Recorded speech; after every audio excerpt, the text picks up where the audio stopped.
Anyone who can't speak is not family. I'll give it to the old hag. Get out. What are you doing?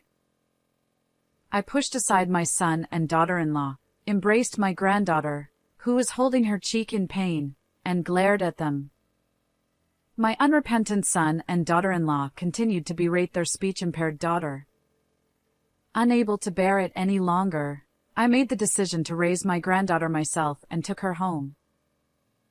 10 years later, when we returned to the U.S. after living overseas, my son and daughter-in-law appeared.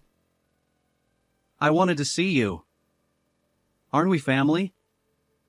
Let's live together. A fool is not family, so please leave. My name is Lisa Brown, a 60-year-old homemaker. A few years ago, I lost my husband, and now I live alone in a spacious house. Although I considered living with my son Lucas and his wife Isabella, I decided against it. We don't seem to get along well, and there's a possibility I'd end up helping out at their pub. Besides, my body doesn't move like it used to in my younger days, and embarrassingly, I'm not good at customer service. Living and working together would likely create stress for both of us. So, I made the judgment that it's better not to live together. Even after my husband's passing, Lucas never broached the topic of living together. I appreciated that. I thought I'd enjoy my time alone, free from childcare and caring for my late husband. But when I actually started living alone, it felt lonelier than I expected. I, who was always busy with household chores and childcare, had no hobbies or friends. I spent my days watching reruns of TV dramas. Even when I tried to adopt new habits, they never stuck. For me, the presence of my two granddaughters makes a huge difference. Mia, the eldest, is 10 years old, and Charlotte, the younger one, is 6.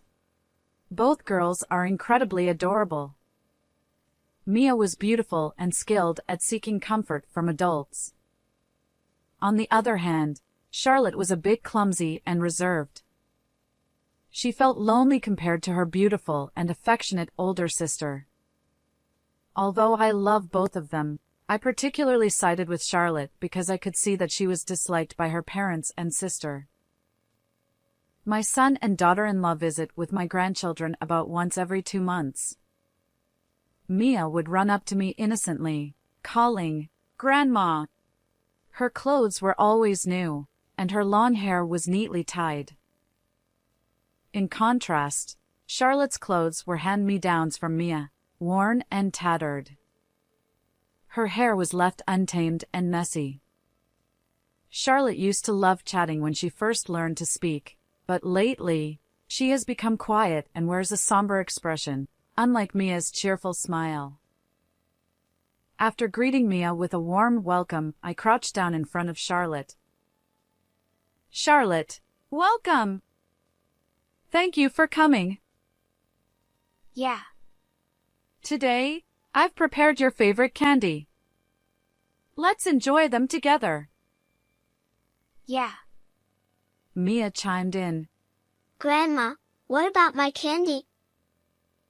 "Of course, I have some for you too. Come on, let's go." As I held hands with my granddaughters, my son and daughter-in-law stepped out of the car and greeted me. Mom, it's been a while. Here's a souvenir.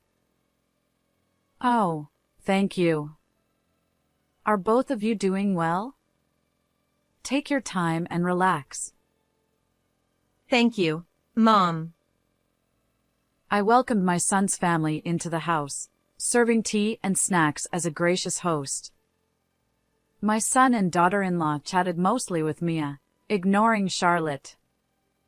Whenever I addressed Charlotte, Mia would interrupt, or Lucas and Isabella would change the topic. I had been concerned about their attitude toward Charlotte, but I decided not to interfere too much. Little did I know that I would come to regret that choice. One day, I had made plans to visit my son and daughter-in-law's house. I brought along candy that my son, daughter-in-law, and grandchildren liked. As I reached their home, I extended my hand to ring the doorbell, but at that moment, I heard Lucas's angry voice from inside. Why don't you say something instead of staying silent? Startled, I placed my hand on the doorknob, and the door easily swung open. Without hesitation, I walked inside, realizing that the voices were coming from the second floor. Because you don't talk at school, I end up feeling embarrassed. As I climbed the stairs, the shouting continued, and eventually, I heard a sharp, dry sound.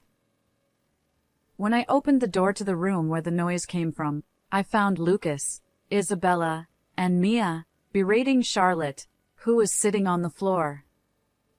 Charlotte, her face on the verge of tears, held her cheek, while Mia winced, shaking her hand. Hey, Charlotte, did Mia hit you? Even saying it hurts would be something, right? Someone who can't speak isn't family. I'll give it to the old hag. Get out! What are you all doing? Pushing past my son, daughter-in-law, and Mia, I embraced Charlotte, who was sitting on the floor, as if to protect her, and glared at them. The three of them momentarily looked surprised, but quickly regained their composure. Mom, what are you doing barging in like that? You should have rung the doorbell first. Exactly. Isn't that rude? Who's being rude here? Surrounding a young child and showering her with insults. Lucas, you're her father, aren't you? Aren't you ashamed to treat your child roughly? And Mia, why did you hit your sister? I raised my voice, scolding Mia for the first time. She flinched momentarily. But She lowered her head. Isabella pulled Mia close, hugging her protectively. Don't blame Mia. She glared at me. I met her gaze firmly. Supporting Mia, who had hit her sister, was not the right response for a mother. Watching this scene, Lucas pointed at me and shouted. What are you thinking, Mom? Stay away from that fool. The real fool is all of you. Apologize to Charlotte. Ha. Who's going to apologize? Neither Lucas nor Isabella nor Mia showed any signs of remorse. They mercilessly berated Charlotte. In my arms, she looked vacant, weakly gripping my clothes. Without overthinking it, I lifted Charlotte and declared, I'll raise her. She won't stay here. Leaving the astonished trio behind, I stormed out of the room. Lucas, who had been standing there dumbfounded, ran up with a smirk. Mom, you're a lifesaver. I had no idea how to handle her anymore. As I rolled my eyes at my son's words, Isabella appeared from behind. She clutched a tattered small suitcase and a school backpack. These are Charlotte's belongings. Take care of her from now on. With that, Isabella roughly handed over the bags. Charlotte and I both looked up at my son and daughter-in-law. Clearly, they were delighted that Charlotte was leaving the house. I left the house without saying anything, utterly exasperated. Both of us returned home in silence. As I stepped into the entrance, I gestured for Charlotte to come inside. She sniffled and wiped her nose. Peering into Charlotte's face, I saw her biting her lip, tears streaming down. I hugged her tightly, soothingly patting her back. Charlotte, you've been through so much. I'm sorry I couldn't help you until now. But it's going to be okay. From now on, Grandma is on your side. I'll protect you. And so, I began living with Charlotte. Perhaps due to the wounds inflicted by her parents, she doesn't speak. Even attempting a simple good morning doesn't yield any words. According to her school teacher, she can't communicate with classmates or teachers either. Worried, I took her to the hospital for an examination. The diagnosis: selective mutism. The doctor speculated that the intense stress from her parents and sister had caused severe anxiety and fear, rendering her unable to speak. Now that her environment has changed, with time, she might eventually find her voice again. On my way back from the hospital, I bought a cute notebook and pen for Charlotte. All right, Charlotte. If you ever want to convey something to me or anyone else, write it down in this notebook or draw pictures. And little by little, practice saying the written words out loud to communicate with others. I explained. Charlotte promptly opened the notebook and began writing with the pen. As I silently watched, she showed me the page. It read, "Thank you, Grandma," along with a drawing of my face. Charlotte opened her mouth, attempting to say thank you and mustering the courage to speak. But her voice didn't come out, and she sadly closed her mouth, looking down. "You're doing great, Charlotte. Let's keep practicing little by little. Well done. Full marks," I praised, gently patting her head. She looked up, revealing a faint smile. With the notebook and pen I had given her, Charlotte started communicating at school as well. Perhaps gaining confidence, she gradually started speaking, and 2 years later, she could converse normally. Charlotte would come home from school and immediately share her day's events with me. Grandma, today at school. Seeing her lively and well-adjusted, I felt a deep sense of relief. One day, I visited the school for a parent-teacher-student conference. As I entered the classroom, a kind teacher greeted me. Charlotte and I both greeted the teacher and took our seats. While discussing my granddaughter's school life and home situation, Charlotte squirmed shyly. The teacher then showed us Charlotte's academic progress. The graph had been steadily rising since she started living with me, and now it shot up significantly. I believe this is because she's so diligent in her studies. Lately, she's been reading challenging books and practicing problems every day, I said, patting Charlotte's head. Since she started speaking, she had become increasingly studious. At home, she tackled difficult books and proudly showed me her perfect test papers. I framed each one and displayed them on the wall, beaming with pride. The teacher suggested an IQ test at the hospital. An IQ test? I asked. The teacher replied, Charlotte shows a high potential for being gifted. Gifted refers to children with innate high abilities. Charlotte's intelligence seems to rival that of adults. Given her remarkable talent, it's essential to provide an educational environment that matches her abilities. So, I promptly took Charlotte to the hospital for an IQ test. As predicted by her school teacher, she turned out to be gifted. I couldn't contain my surprise at discovering such wonderful abilities in my granddaughter. When I asked her about school, she responded disinterestedly. Honestly, it's too easy and boring. I want more challenging studies. But if I tell the teacher, it becomes complicated. Her words left me pondering. Could Charlotte pursue the studies she desires here in this town? She likely aims for middle or high school level material. Could she handle that while still in elementary school?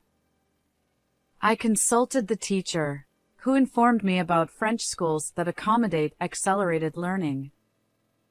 Apparently, France might offer the challenging studies Charlotte craves. It occurred to me that my late husband's brother worked in France. Although we hadn't been in touch since his passing, I thought he might be able to help.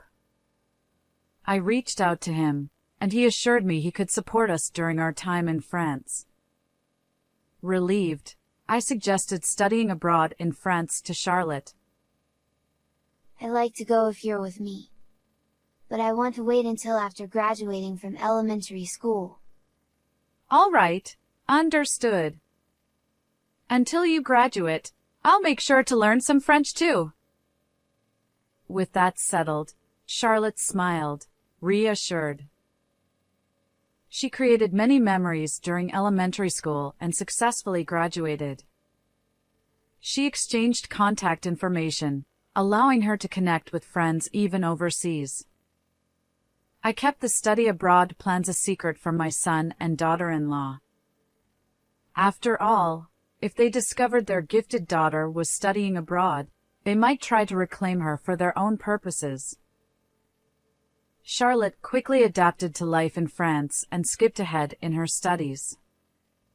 Seeing her happily talk about how much she enjoys learning, I knew coming to France had been the right decision. Her talent is truly remarkable.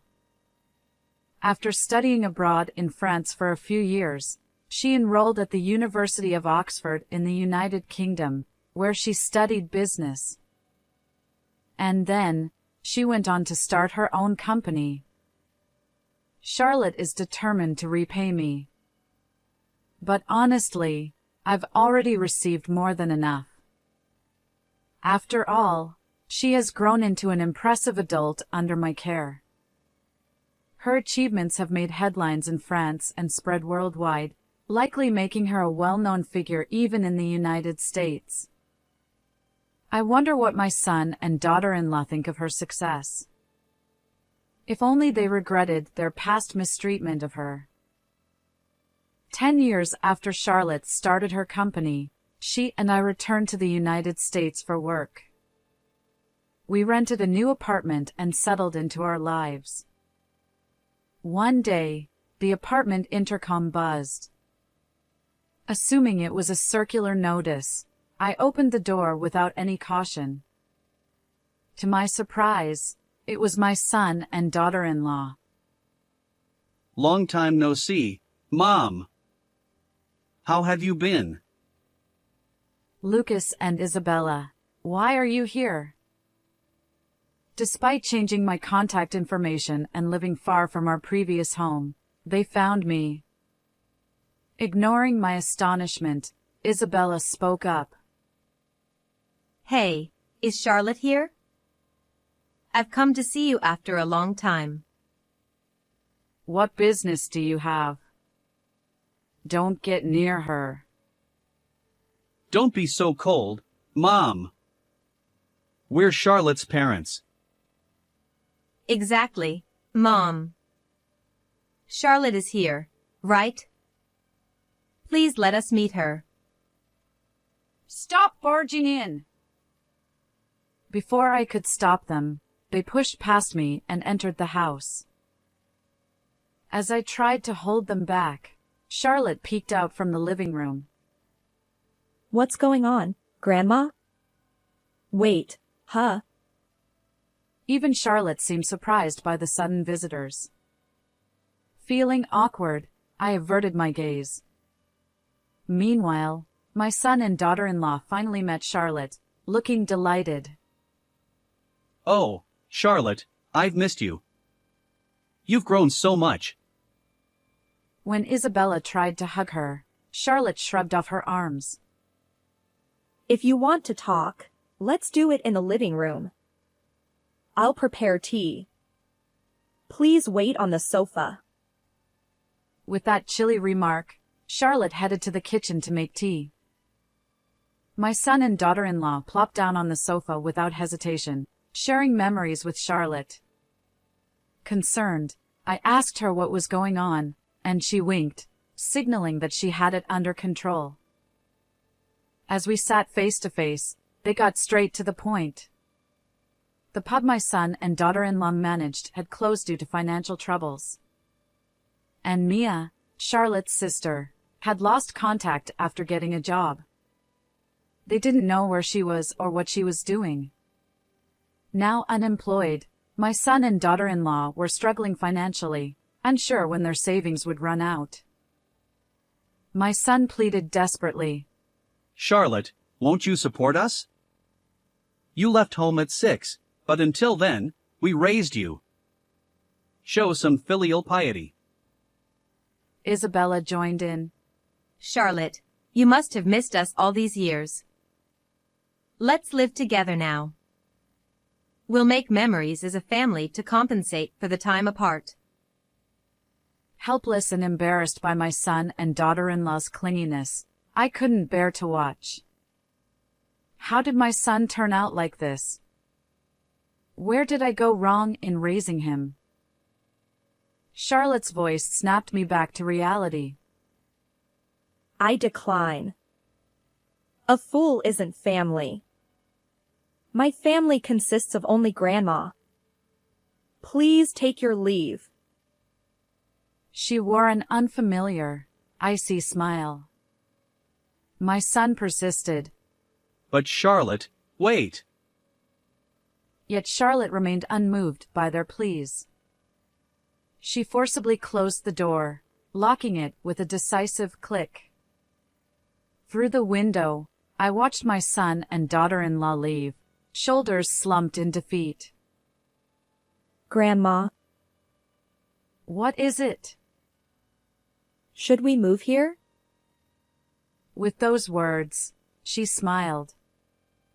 When I asked about her plans, it turned out she had secretly been planning to build a house for us to live in. The design was tailored for my needs, with barrier-free features. Thank you, Charlotte, I said, and she blushed, smiling. A few months later, we moved into our new home. Thanks to Charlotte's thoughtful design, I lived comfortably. Memories adorned the walls, including the notebook and pen I bought when we first started living together. Whenever I looked at it, tears of gratitude welled up. Today, I'll cook Charlotte's favorite meal. That's what I decided as I began preparing in the kitchen. How did you find this story? Don't forget to subscribe to the channel. Until next time.